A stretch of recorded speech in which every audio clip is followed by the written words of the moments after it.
Hello, my beautiful creative friends. Welcome back to my little art studio and to another cozy color along. I encourage you to grab a yummy drink and all of your favorite art supplies so we can create together for the next hour. If you're new here, my name is Melanie. That was me. I'm the artist behind the Swimming Owl.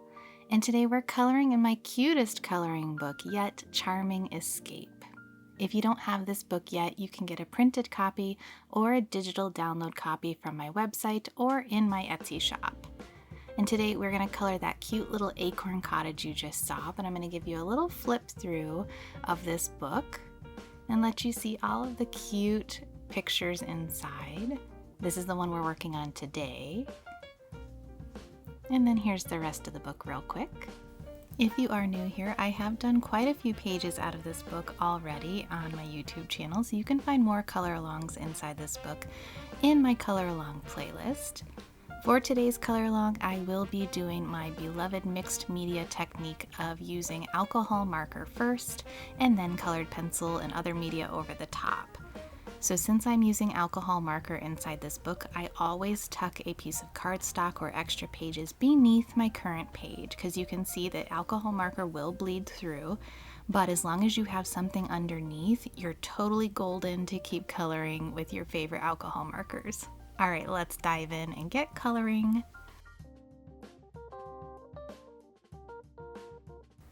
So the first thing that I like to do for these color alongs is I show you my plan, and I made a digital plan in the app Procreate on my iPad and gave myself a little color palette to work with. And the color palette I'm using today is called an analogous complementary, meaning the three base colors sit next to each other on the color wheel in kind of a cheese wedge shape, and then the color directly across from those three, a kind of greenish color, is used as the complementary to create a lot of fun visual interest. So here's the little plan I made for myself when I grabbed out my alcohol markers.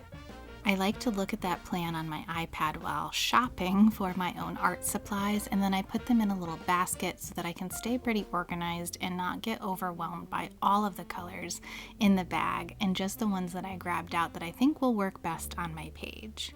Then I will put all of those colors swatched out onto a little piece of paper and I'll write their names next to them. And in just a second, I will give you a view of the full swatch sheet nice and close so you can take a screenshot if you'd like to try to use similar colors on this same page if you're working alongside me. So to talk a little bit more about this color palette, the reason that this works is that we have three colors that are next to each other, the analogous part of this color palette, and anytime you use three colors that are directly next to one another on the color wheel, you know you're going to get a really harmonious color palette. Then by adding its complement, that green across the way, in a small amount, not a large amount, we add extra visual interest. So here is that color palette or swatch sheet nice and close. So just to reiterate, the majority of my colors today will fall along that analogous part of the color palette, and there will be just pops of green, not a ton of green. We don't want it to be equal amounts or else those colors will fight each other for dominance. So instead, this here that I'm pointing at will be the majority of our colors today, these warmer colors. And then over here you're seeing I'm showing you when I made this little test sheet here, I planned out the detail colors over on the side, and then the acorn color is on the left. Now I'm going to warn you, the colors that I chose for the top of the acorn are not super beginner friendly for blending. I had a little bit of a rough time, but the thing that worked in my favor is the fact that the top of the acorn is extremely textured anyway. It's supposed to be very bumpy and rough, and the color transitions should not be super smooth. It shouldn't be a perfect gradient. So that worked in my favor, but I will be honest, I did have some panicky moments as I was coloring this in, thinking, oh no, these colors are not blending the way I had envisioned, or even the way that I practiced. But that is okay. I was trying something brand new today. I wanted to challenge myself by using some colors that were unexpected. I knew I did not want to go for just a brown acorn. I wanted to lean more into those colors that I tend to use, those more purples and pinks and things.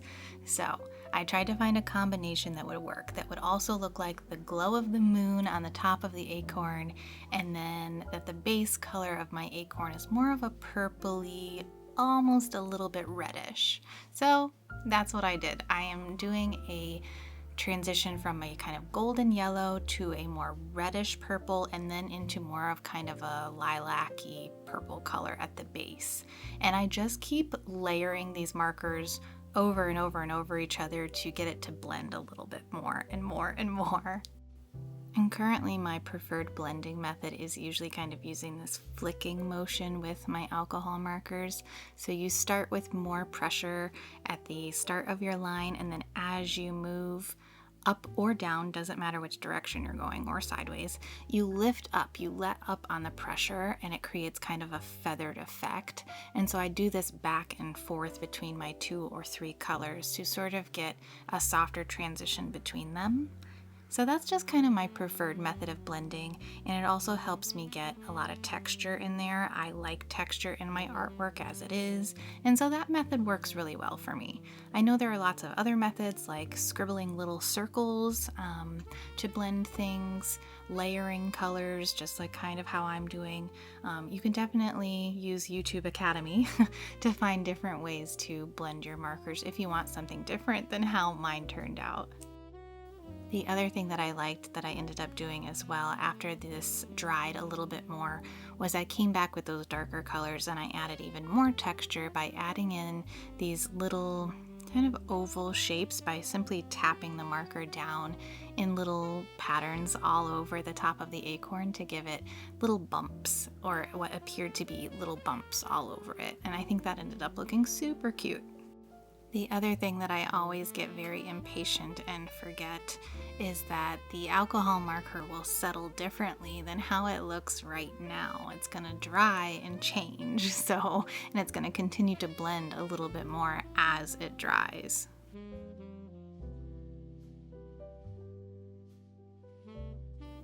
So with my last color along, the little witchy bakery scene, a lot of you really liked the longer format, and so that's what today's color along is going to be again. It's very real time. There's almost no bits edited out at this point, and so it's a nice long chunky color along, so you've got plenty of time to create alongside me today. You don't have to be coloring. You can be creating anything you want alongside me today. We just get to spend a nice bit of time together, and there's no rush, and I'm normalizing how long it can take to make a full page like this, especially if you're doing a mixed media technique like I like to do. So we're going to spend a lot of quality time together today creating.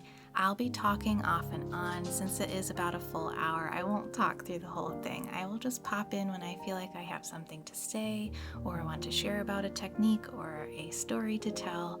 So grab all of your things and create with me today, if you will. Alright, so here is where I start to figure out that I like the texture and technique of kind of dotting in or blotting in little marks to make that bumpy texture of the acorn.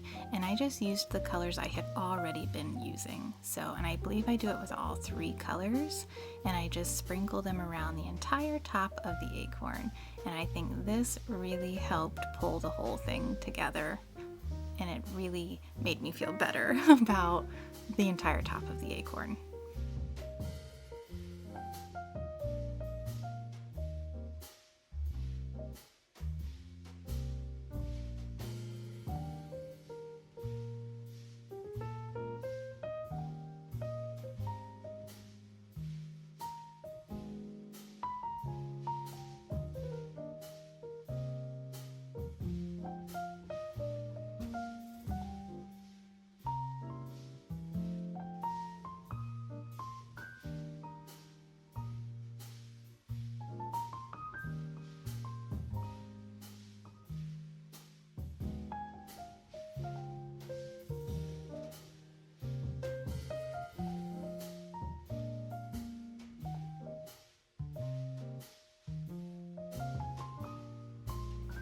You just saw me trying to decide if I wanted to put this yellow in on the side of the acorn as well, and I decided to skip that for now.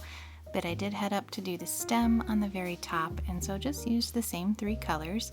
The yellow on the edge, especially closest to the moon, and then here is the darkest color that I used in the middle of the acorn top, and I'm starting with that first because I wanted this to look a little bit darker than the top of the acorn. This stem part I wanted to be darker, I should say. And so I started by putting in that darkest color all over, and then putting in a little bit of that kind of lilac-y purple color to give it a little bit more vibrancy.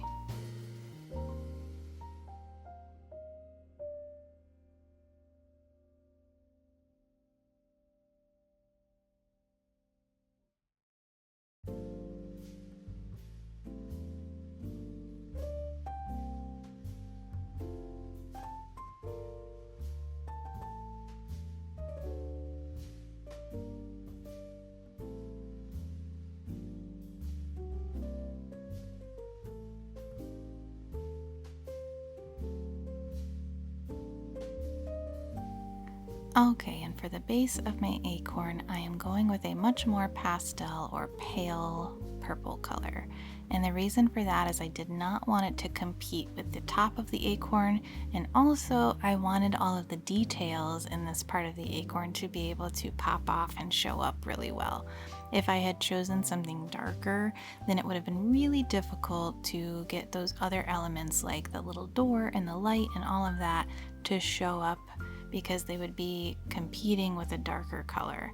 And so by choosing something nice and light, I can ensure that there will be enough contrast between those elements and it'll look pretty good together.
Alright, and here I am just using the same exact color that I was just using to create a shadow.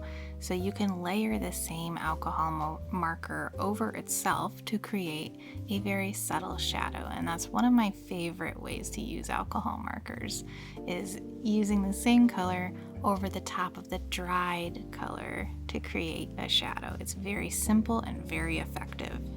And here is another step that I probably would have done differently. I kind of wish I hadn't put this golden yellow right over the top of the purple for the glow of this little lamp. I kind of think if I had just done colored pencil, I might have liked the effect a little bit more. I was trying to kind of feather out the glow, and then I tried to put the purple back in to kind of meet the edges, and it just kind of got a little bit messy. Luckily, I fixed this with my colored pencil later, and it turned out just fine. But right here, that was not the look I was going for. But I learned a lot, didn't I? So I guess it was worth it. That's one of the best things about my mixed media approach to coloring, is that when you are a mixed media artist or colorist, you are a very good problem solver. You know how to layer your materials, or you're going to learn how to layer your materials to correct anything that might bug you. So if you're new to mixed media, basically all that means is we're combining more than one of our materials to make our coloring or artwork. So for me, I am combining alcohol marker, colored pencil, white ink, pastels sometimes, pan pastels I should say, and so that is mixed media. We are mixing our mediums. So that is what I use to my advantage. When there's something not coming out just right, especially with my alcohol markers, my brain goes into problem solving mode and says, okay, so what can I layer over the top of this to make it better, to make it in a way that makes me happy? So, another little topic change here for us. When you are trying to think of the colors that you want to put into a page like this, that is a kind of fantasy, whimsical scene, one of my favorite things to do is to tell the story. And not like to anybody else necessarily, but to myself, to help me decide on the colors of things. And so let me tell you what I mean by that. So I look at, say, this door and I decide, okay, who lives in this little acorn and what materials did they use to build this little cottage? For the door, I think I'm going to pretend they used a little piece of wood. And for the piece that's going around the door now, this darker brown, I'm going to pretend they grabbed twigs and they made a really cool wreath-like shape to go around their door or a frame out of twigs. And so I kind of changed this a little bit later with my colored pencil to make that look more like twigs. And then the lantern hanging on the acorn, I decided I wanted that to be kind of like a cranberry, even though that's not a cranberry shape. I don't care. I'm going to use a cranberry color and pretend that they made a lantern out of a berry. And then holding the sign is another little twig. And maybe the curtains inside the window are made out of fall leaves. And so I made those orange. Now, because I wanted those curtains to be fall leaves and orange, I probably should have used a more yellowy color for the glowy light inside the house.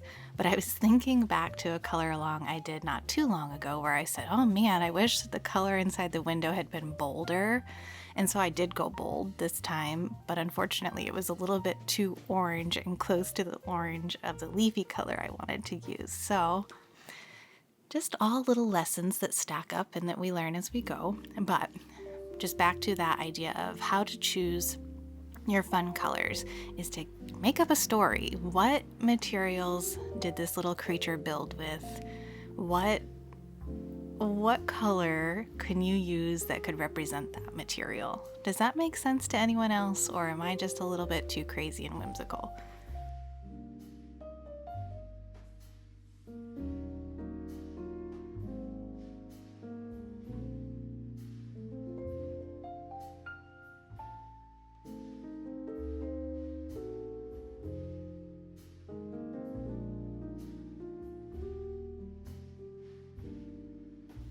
Now in my head, these steps are made out of pebbles, little stacked stones.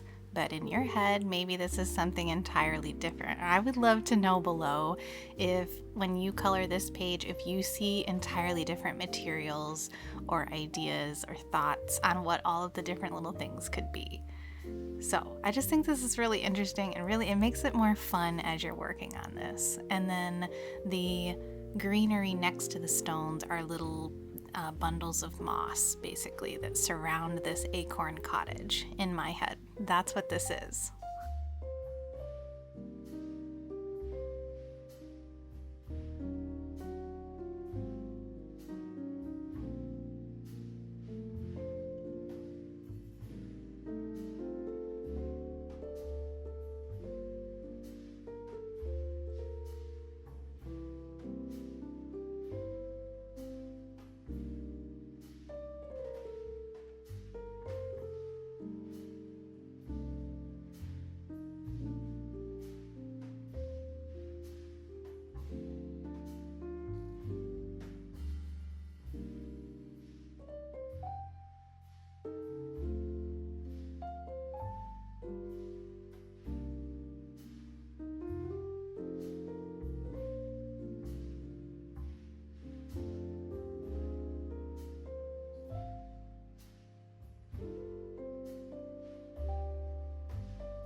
So this is the point where I start to realize that I think I grabbed the wrong orange for my inside window glow, because I realized when I went to color the curtains that the orange I wanted to use on them was already glowing inside the window.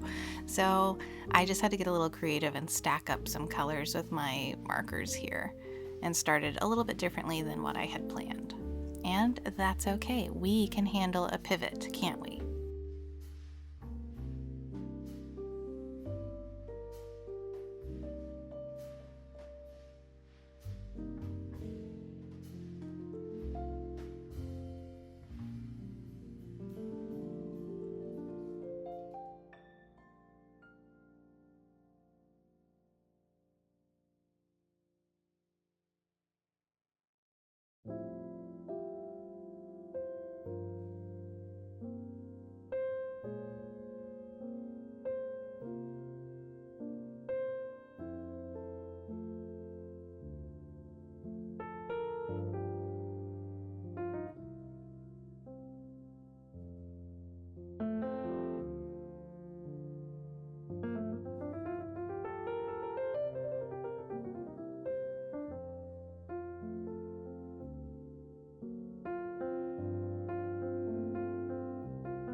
Alright, so we are going to work on these little mossy patches now, and I went back to grabbing that original kind of golden yellow and then my green. And I'm going to start with the golden yellow at the tops of the mossy patches and then blend it down into that darker green. And I decided for this I was going to actually keep the cap off of both markers so I could work a little bit more quickly to get that blend a little bit better, which might have helped me with the top of the acorn as well if I had kind of been willing to let my markers, all three of them, sit without their caps on as I worked. It might have saved me, a very small amount of time, but it might have also helped me blend just a little bit better. So you can see me holding one in my left hand as I color with the other, and I'll just kind of bounce back and forth between these to make a blend and get them to marry together a little bit better. If during my yapping today I have seemed to make a little bit less sense than usual, I apologize. The brain fog has been so real this week, and so I've been trying to push through it and still get the things done that I wanted to get done, but trying to talk about what I'm doing and why I'm doing it and my choices with brain fog is it difficult. So I apologize if I sound a little bit strange at any point or make very little sense. One thing I can point out here, though, that I'm remembering I said earlier were the different blending styles. And so what I'm doing to create these mossy patches is more of that like scribbling circular motion blending. This is not the feathering technique. This is like scribbling little circles, as you can see really well right here on this left side. So that's another way that you can try to blend your colors with alcohol markers.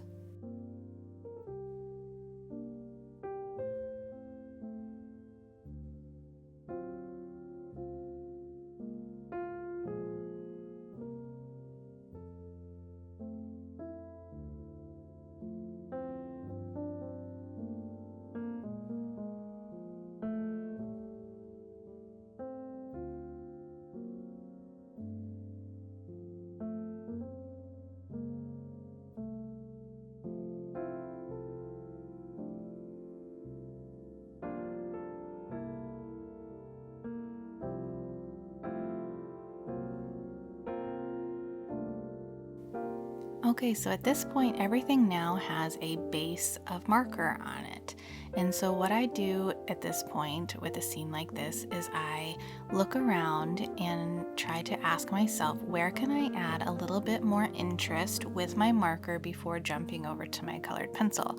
Can I add a little bit of texture with my markers first?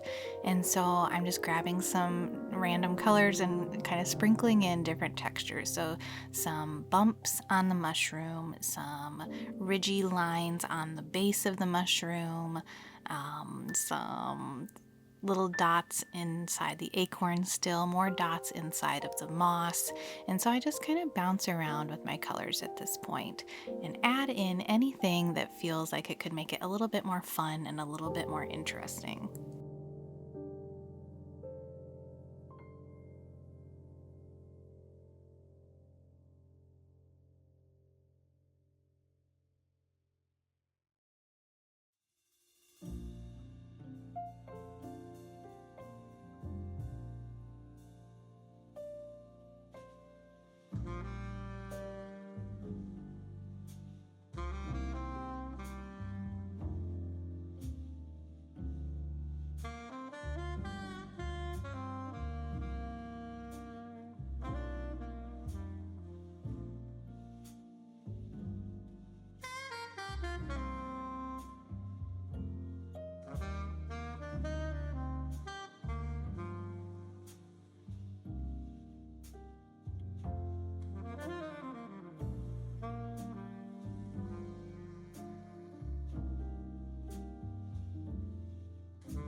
All right, so by the tapping of my fingers, you can see that I'm thinking and I'm deciding, what do I need to do here?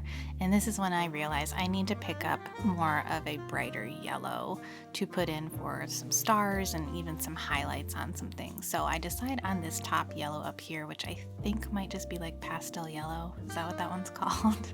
I'm gonna mark it down over here for you so you can see. But just something a little bit brighter and a little bit less golden, less orange in it, so that way it'll show up a little bit better. And I'll use this on those additional stars. And I tested it over there on my little test sheet just to make sure it felt like it went together. And so yeah, I'm just gonna sprinkle this in here now.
here is how things look with just the marker. I'm all done with the marker at this point, and I am ready to grab out my colored pencils.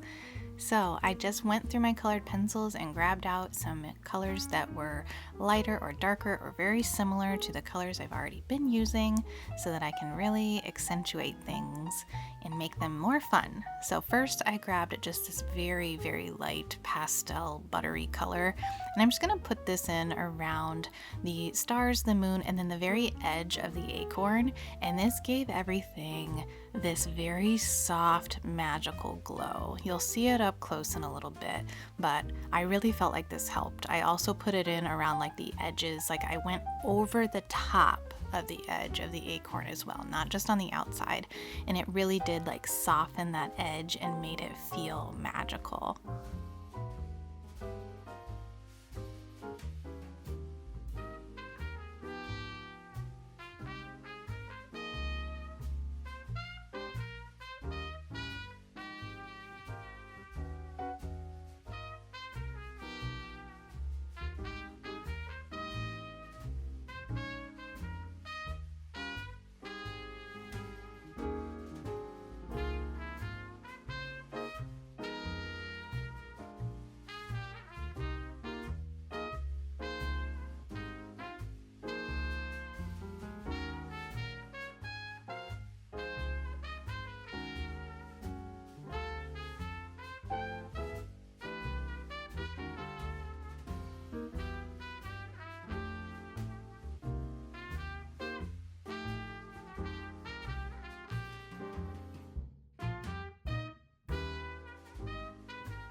Alright, so I'm going to give you a close-up of what it looks like now that I did a little bit of surgery on these windows to try to help the curtains look different from the glow of the room. So I lightened the center, darkened the edges with my colored pencils, and I think that ended up looking a lot better. Let me know what you think.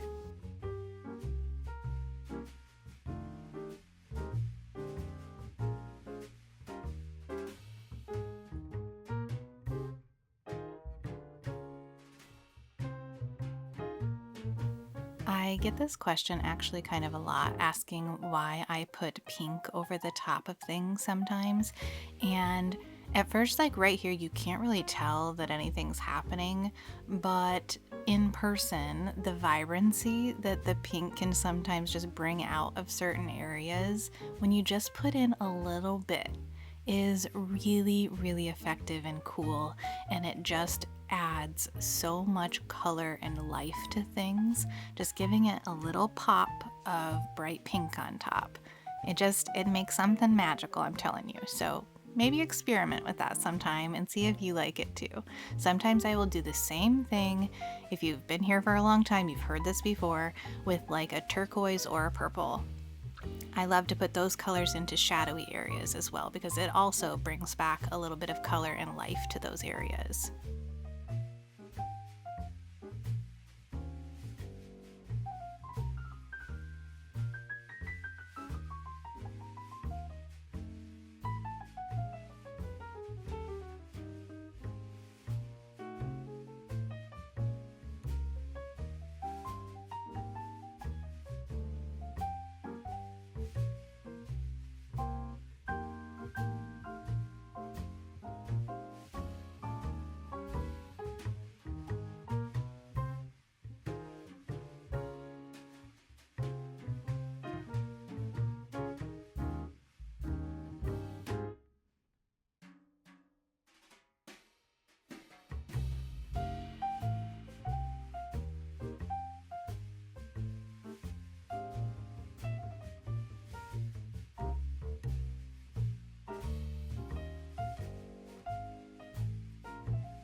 Alright, it's finally time to tackle the other area that was bothering me so very much, was the glow of this lantern.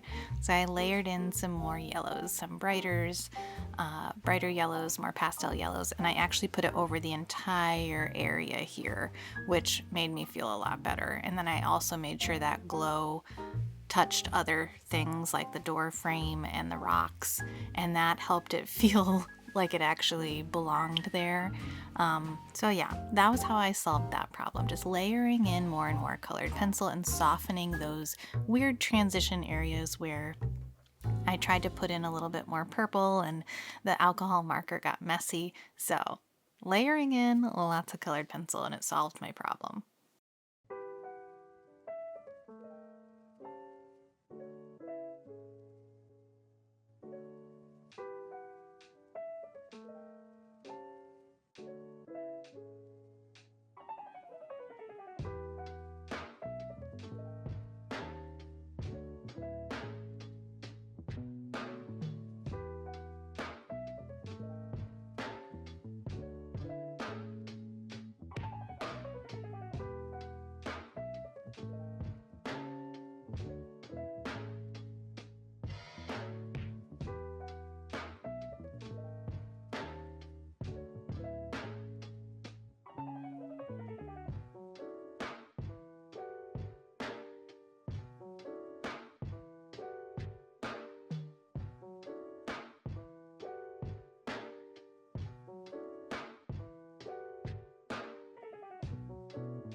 So now I'm adding in some textures into my pebbles here, kind of like those fun lines you can find on stones, some little marks, and doing just some mark making on these rocks to give them a little bit more character. And now I'm going to add in that twig texture and also like some little knob pieces that kind of come off the edges of these twigs to actually make it look like wrapped twigs around this frame of the door.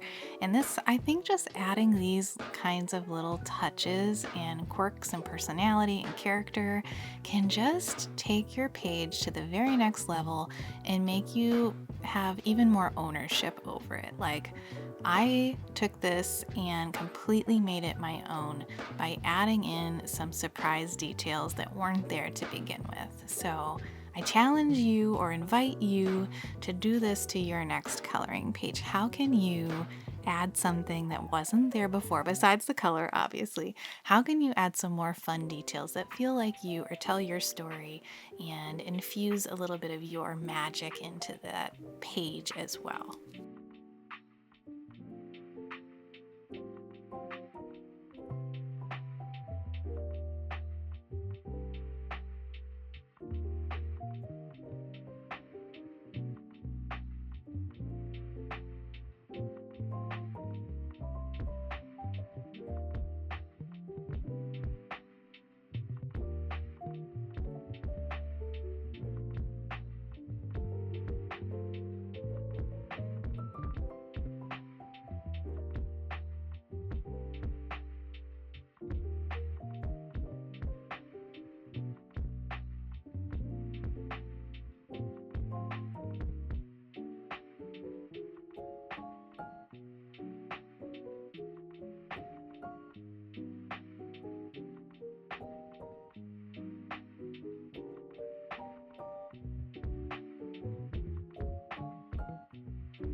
Alright, so I think I am pretty much done with colored pencil now, and it's time to switch over to the sparkly bits, the highlighty bits, the white bits.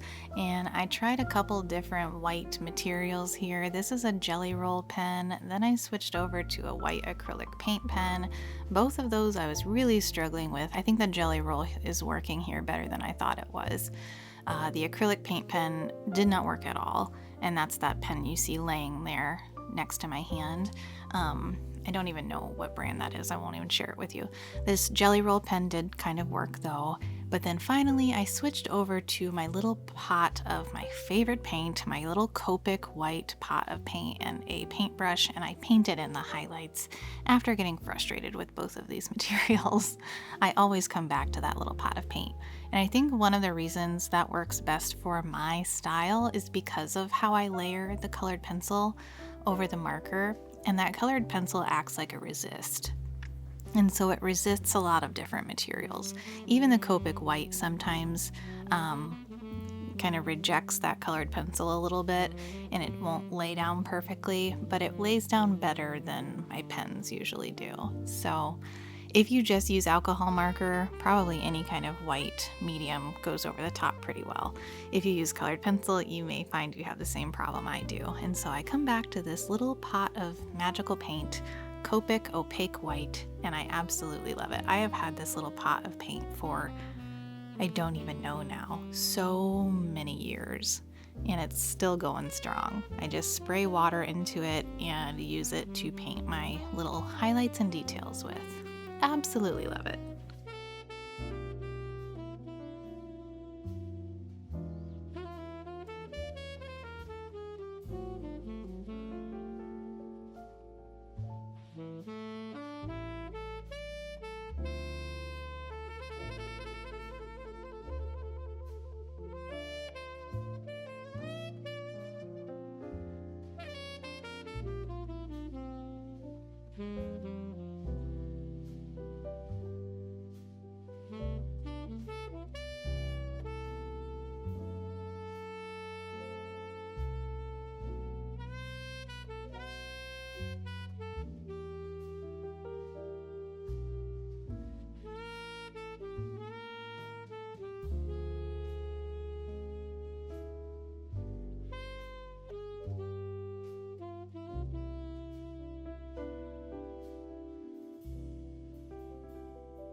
So this page is nearly done. I just want to say thank you so much for hanging out with me today and spending some quality creative time with me. I would absolutely love to hear what you worked on while I colored today and chatted your little ears off. So let me know below, what were you doing while I was coloring? What were you working on? If you were making some art, tell me all about your art supplies. I love to hear it. Anyway, thanks for being here. I appreciate you so much. If you haven't already, please like and subscribe and leave a comment. Let me know you were here hanging out with me. So until next time, my beautiful friend, happy coloring, happy creating. I'll see you next time.